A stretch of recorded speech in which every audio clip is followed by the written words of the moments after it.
All right. Good morning. Beautiful day, huh? You know, it's amazing to me that it took a pandemic for us to recognize that how lovely it is to be sitting outside.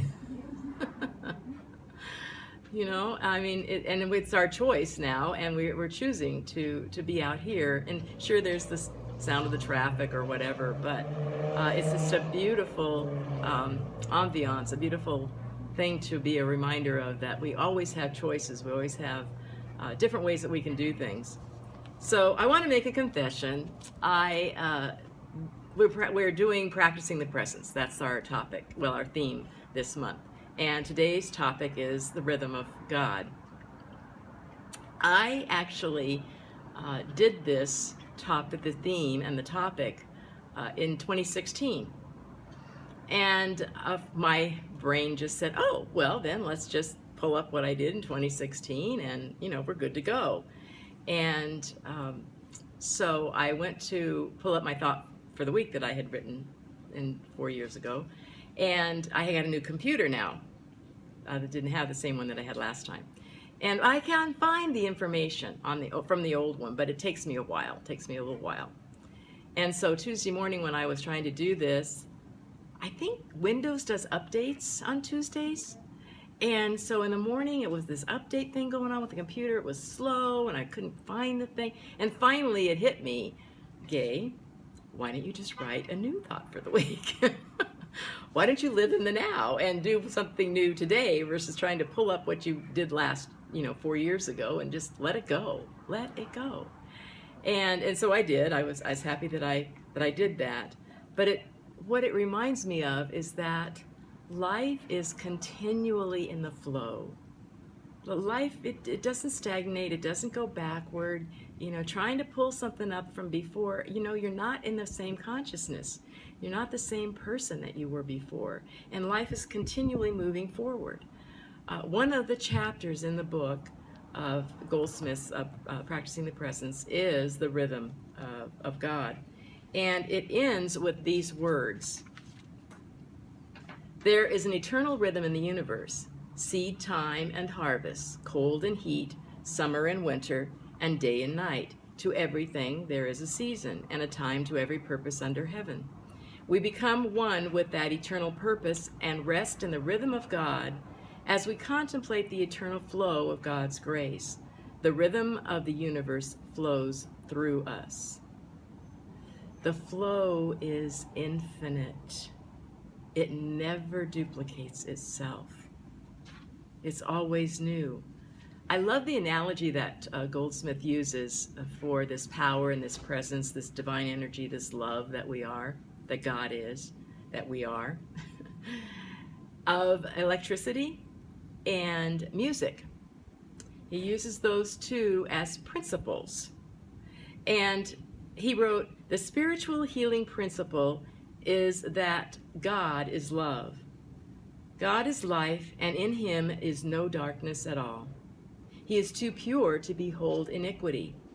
But if we can be made to believe that God tolerates sickness, knows about it, permits it, or is trying to test or punish us with it, we have lost all possibility of ever producing a healing. There is no denying the fact that this world today consists almost entirely of sin, disease, death, lack, limitation, wars, and rumors of wars. Does that mean that God permits them? Not any more than the principle of mathematics is responsible for our mistakes in arithmetic, or the principles of music for our mistakes in singing or in playing the musical instrument.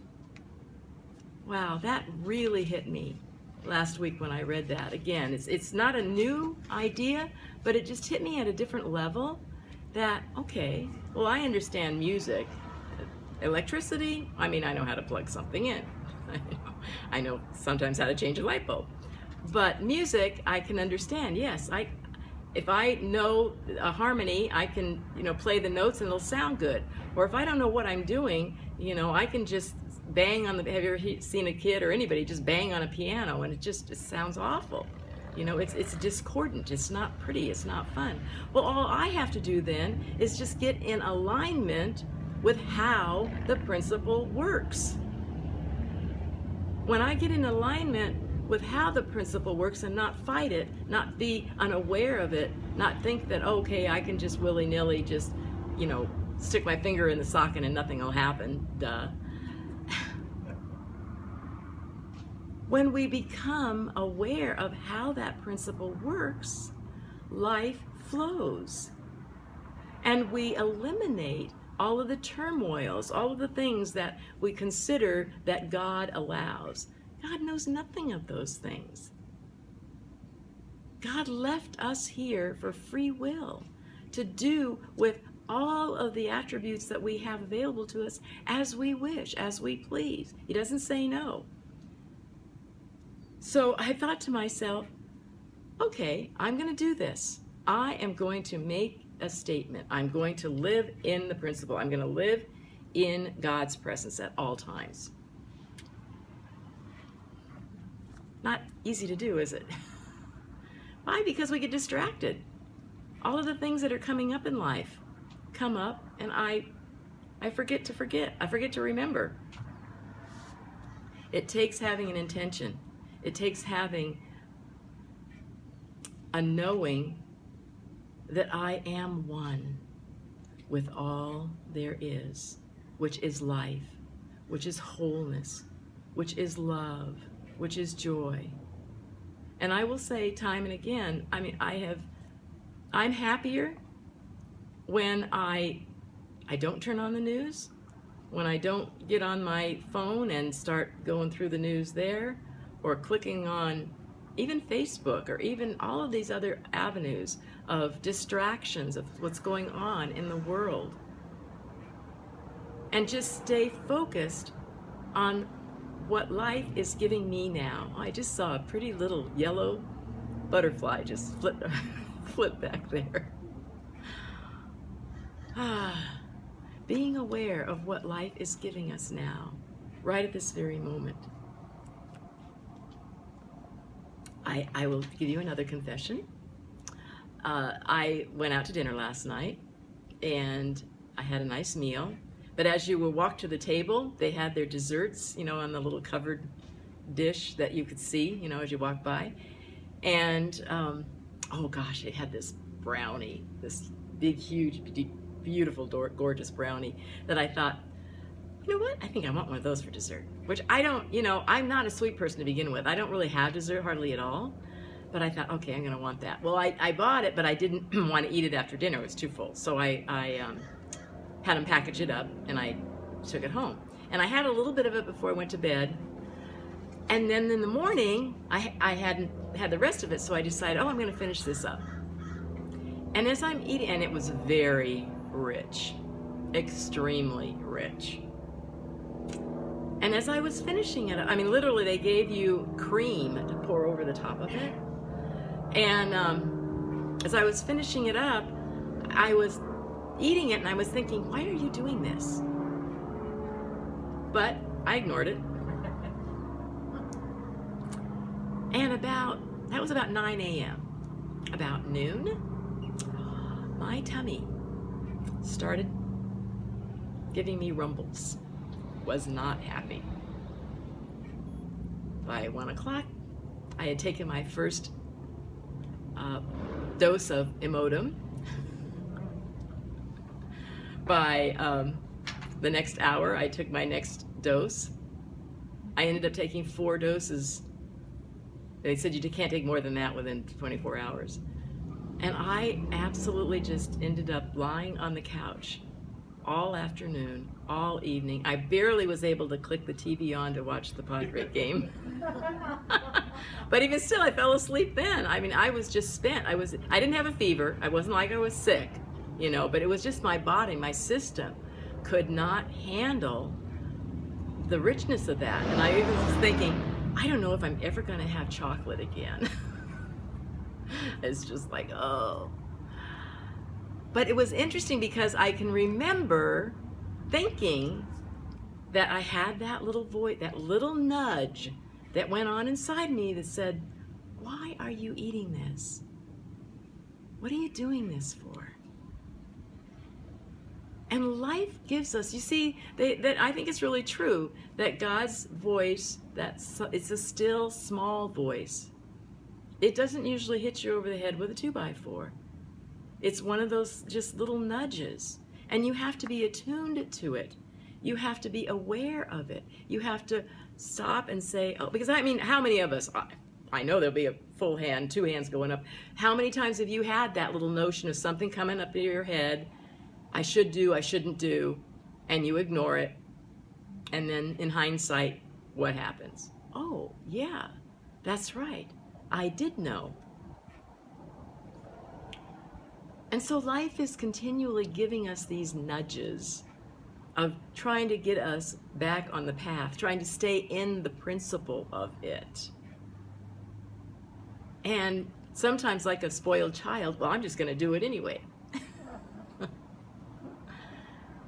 And we reap the rewards of that choice. So I just wanted to let you know that we all have those times when life gives us lessons, gives us reminders. So, and speaking of reminders, I'm still working with myself on how I can remember to remember on a consistent basis to practice the presence of God. And I want to do it at least hourly. And so this morning, I literally set my phone. Now it's not going to go off now, but I set my phone for once an hour to give me an alarm that goes off. To remember that I am in the presence, that I am living in the kingdom. I know I've shared this with you before, but I had that recognition just overwhelmingly come over me. It's been several years ago now, but it lasted about an hour and a half. It was amazing. I still remember knowing that I'm in the kingdom and that everything is beautiful. Everything is fantastic. Everyone I looked at, I was just smiling. I was quiet. Just available, engaged, not consternated over anything. And so to remember that I am in this kingdom now. I want that feeling all the time. But there's tricks, it seems like the trick that got me into it the first time was listening to Pachelbel's Canon in D. That's what got me going on it. And so I play that every day, every morning, but it's not the same. I don't know why it is. That the space is different. But my intention is to remember to be in the presence, in the flow, in that love, in that peace, in that joy. Boy, we have the wind blowing all the papers around, sorry. And so the little tricks of the trade that I'm trying to remember, what am I doing in order to remind myself to do it? I thought, well, not only the little bell that can go off every hour, but what about every time I go into a new room? What about every time I maybe scratch myself? Little tiny things that we do all day long. We all can come up with our own. Of just to say, hey, that's my clue. I am living in the kingdom. How beautiful is this? What a great place this is to be.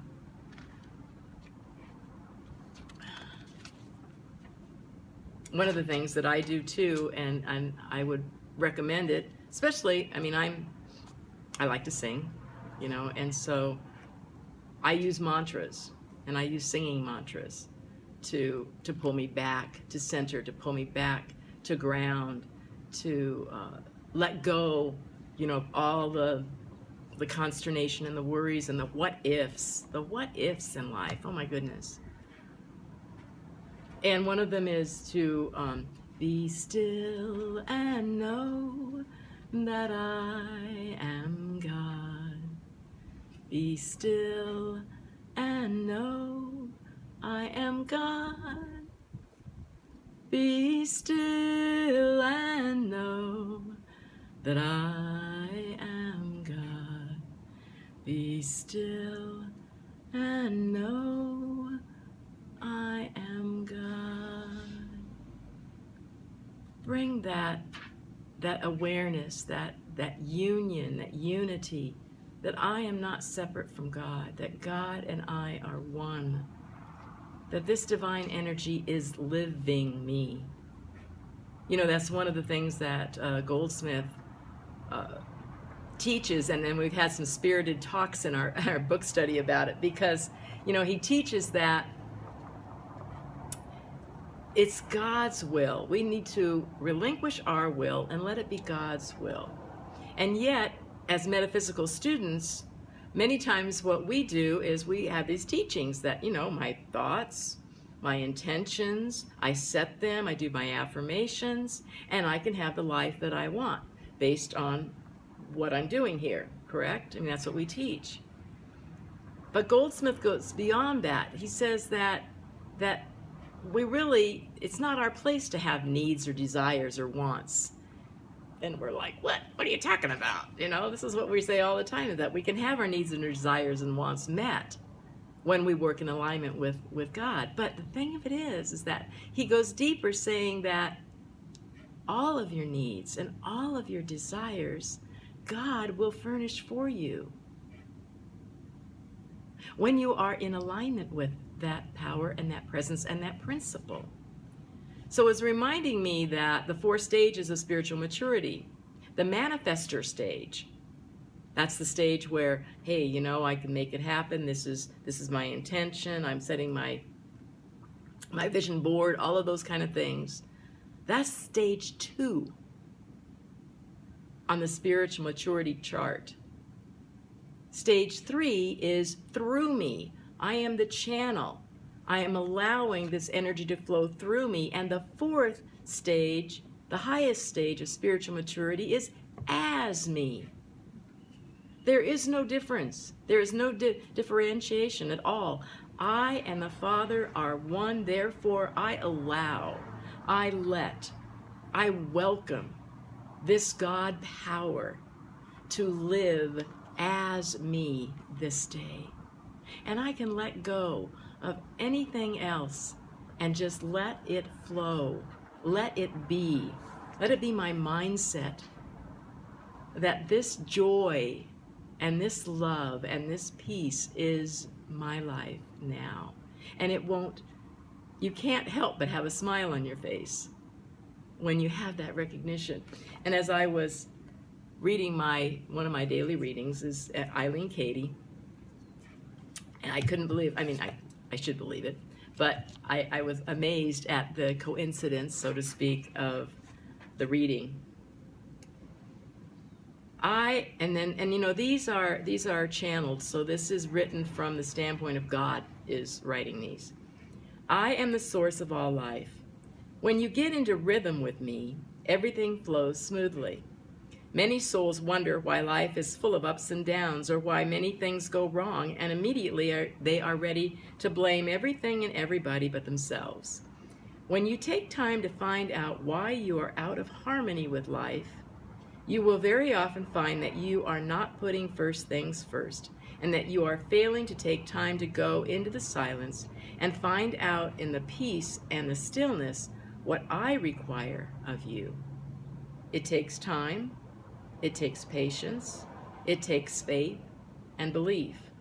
It means you have to learn to be still. I want you to learn to work out the answers to your problems alone with me. I long for you to rely on me entirely for everything, to realize that your strength, your wisdom, your understanding all come from me.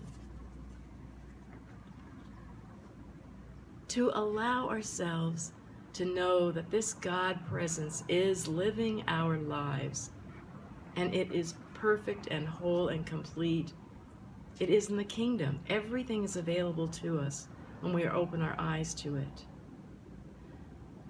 One of the other mantras that I'm singing is, yes, I see with the eyes of God.